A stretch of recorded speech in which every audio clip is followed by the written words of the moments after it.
Olá meus irmãos, olá minhas irmãs, tudo bem com você? Olha só, e se Cristo está em vós, o corpo na verdade está morto, por causa do pecado, mas o Espírito vive por causa da justiça. Romanos capítulo 8, verso 10. Na grande maioria das vezes, nós, enquanto cristãos, nos colocamos como seres isentos de enfermidades ou até de dificuldades da vida. Mas nós precisamos abrir a nossa mente para compreender que nós cristãos temos o mesmo tipo de corpo não remido, assim como as pessoas não salvas deste mundo. Mesmo assim, pela misericórdia de Deus Pai, vosso corpo é o templo do Espírito Santo que habita em vós, proveniente de Deus, e não sois de vós mesmos.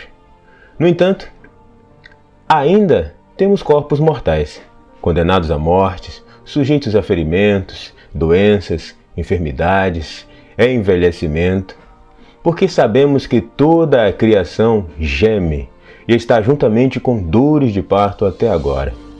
E não só ela, mas nós mesmos, que temos a primícia do Espírito, também gememos e nós mesmos também esperamos a adoção, a saber, a redenção do nosso corpo.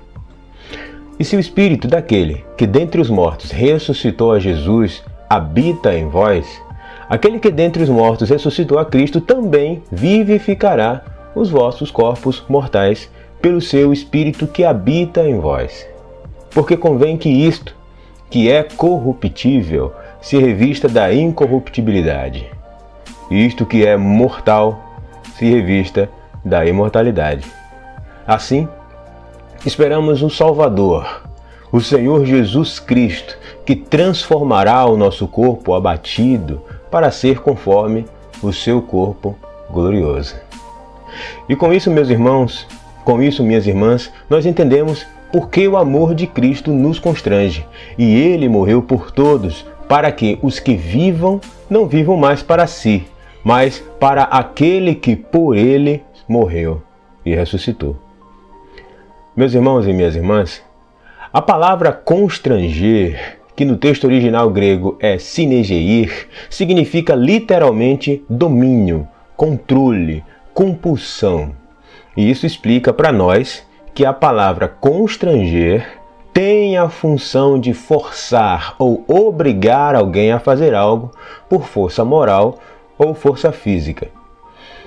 O amor de Cristo ele não nos obriga fisicamente a fazer algo, mas se percebermos o quanto Ele nos ama e o quanto que custou para Ele nos salvar, então como poderíamos nos recusar a fazer algo que Ele quer que nós façamos?